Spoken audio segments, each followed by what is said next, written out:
Kapag may katotohanan, may mananagot ba? Ngayong linggo, malinaw ang hamon ng mga pagbasa. May pagbubunyag, may paggabay, may pananagutan at may katotohanan. Sa Genesis, ang baha ay nagbubunyag ng hindi na kayang itago.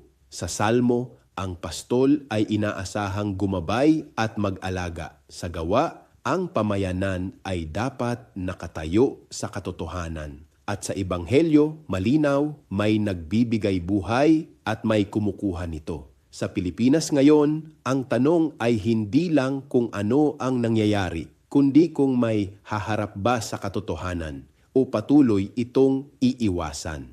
Sa mga susunod na reels natin ngayong araw, pagninilayan natin ito, isa-isa sa liwanag ng salita ng Diyos at sa realidad ng bayan. Handa ba tayong makita at higit pa manindigan? Ako, si Bishop Tonyo, Obispong Migrante sa Europa, at ito ang damdaming makabayan, tinig mula sa laylayan. Hanggang sa muli.